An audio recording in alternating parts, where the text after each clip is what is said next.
I have some slides because I need to share some pictures with you. So here we go. First, whoopsies, we have the goals. So these are the goals, your learning goals for all of this unit.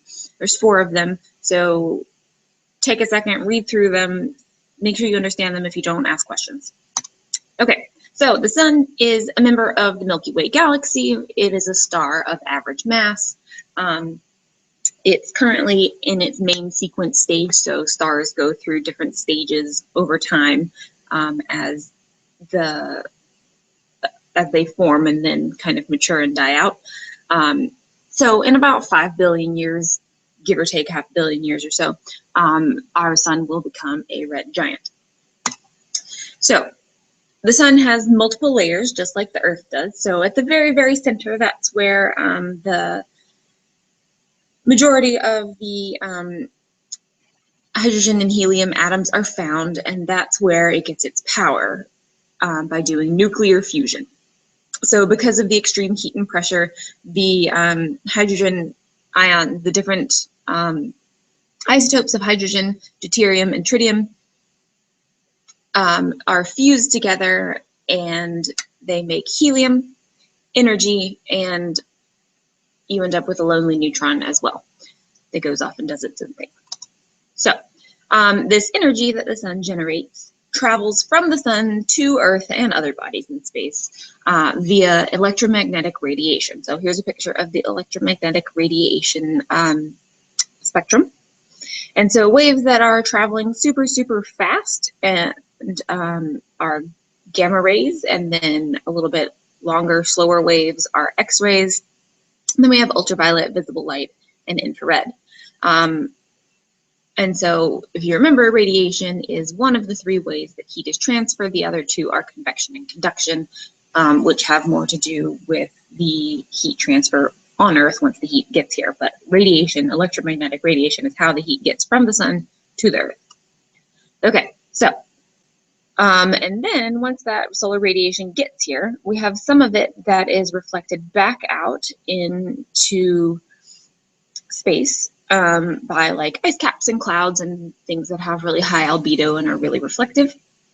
A lot of the radiation is absorbed by the Earth's surface, and so that warms the land and the water. And then the Earth, since it is being warmed, it also emits radiation in infrared wavelength, so a lot longer wavelength, a lot slower moving waves than the sun emits. And so these infrared radiation waves can get trapped by the greenhouse gases. So things like carbon dioxide, methane, nitrous oxide, water vapor, chlorofluorocarbons, all that fun stuff. And so we have the greenhouse effect, and we need the greenhouse effect. It's super important because without it, we would be really ridiculously cold, too cold for us, for any life to survive as we know it. But as we have talked about earlier, the greenhouse effect is going a little bit haywire because we have added so many extra greenhouse gases to the atmosphere. Okay, so that's what we need to know about the sun. So now we're going to talk about Earth's movements. It has 4 basic movements. The first 2 are the ones that we talk about the most and that have like the biggest impact on our day-to-day and year-to-year life. And then the second 2, procession and nutation, have a little bit of a smaller effect on our day-to-day life. So we have rotation around its axis, revolution around the Earth-Sun barycenter, and procession and nutation.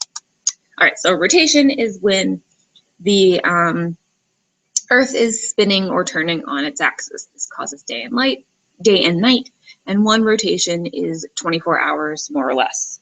There's some finer details that if you want to look up, you're more than welcome to do that. So, just a second. All right, so let me show you really quickly what it would look like if you were doing this motion. All right, here we go. If we are rotating, we are spinning on our axis, just like the Earth. Okay, that was fun, wasn't it? Let's go back to our slides. Okay, and And then we have to have a break for background information. So Earth orbits the sun. We're going to talk about the revolution in a second. Earth orbits the sun because its momentum keeps us moving forward. And the gravitational attraction between the Earth and the sun mean that the Earth can't really go far away. So it's basically like a dog on a leash. So if you have like a tiny dog and a big lazy owner, and that dog is on a leash, and that dog has a ton of energy and it's just running and running and running and running in a circle because it can't go any farther than that leash, but it's just gonna keep going. All right, so, and then all bodies in space revolve around a barycenter. They don't revolve around the center of another object. The barycenter is basically the center of mass where two or more celestial bodies orbit each other. So basically, if the mass of the sun and the Earth were considered as one continuous object, the barycenter would be wherever you find the center of that mass. So if we look at something that has its mass equally distributed, like a ruler, the center of gravity is going to be right in the dead center. If you look at something like a sledgehammer that has its mass concentrated at one point, then the center of gravity is going to be towards the more massive object. So that's kind of what we have here with the sun and the planets. This is Jupiter, which is much larger than Earth. So the sun would be like the heavy end of the sledgehammer, and Jupiter would be like the mass that is represented by the end of the sledgehammer. And so the center of gravity is a lot closer to the sun.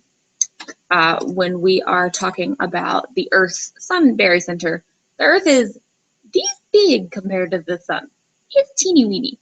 So for all intents and purposes, unless you have super accurate measuring tools, which at the high school level, we do not have access to that. So when you go work for NASA, you might. But right now, for all of our intents and purposes, the Earth-Sun barycenter is really close to the center of the sun because the Earth is so tiny in comparison.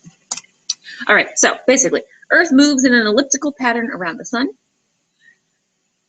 So the revolution of the Earth around the sun plus the tilt of the axis is what causes seasons.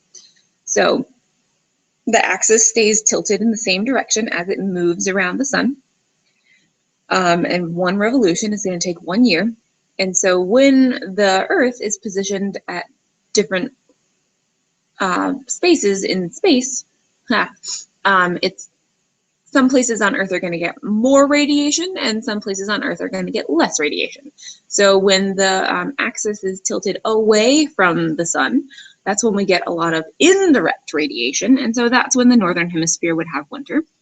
The axis in the southern hemisphere is tilted towards the sun, and so they're getting a lot of direct radiation. And so it's summer in the southern hemisphere. When the axes are not tilted away or towards the sun, that's when we have spring and summer, or the equinoxes. So equal amounts of sunlight, equal amounts of day and night.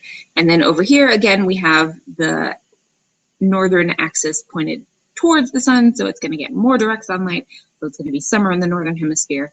The southern axis is tilted away from the sun, so it's getting indirect sunlight, and it's going to be winter down here.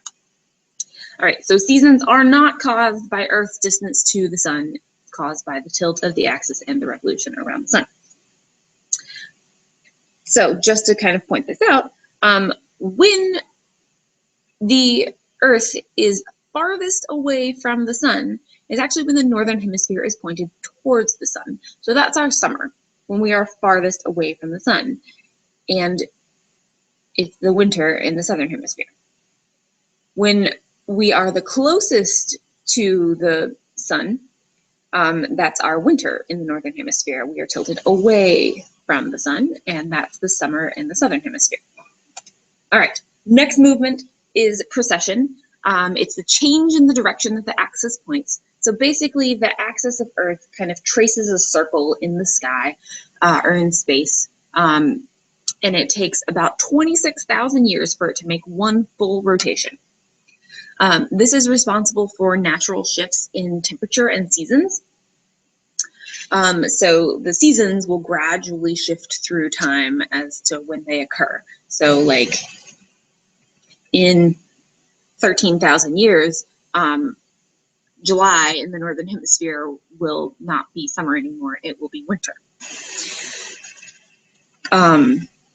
And this also changes our northern and southern stars over time. So right now, our northern axis is pointed towards Polaris.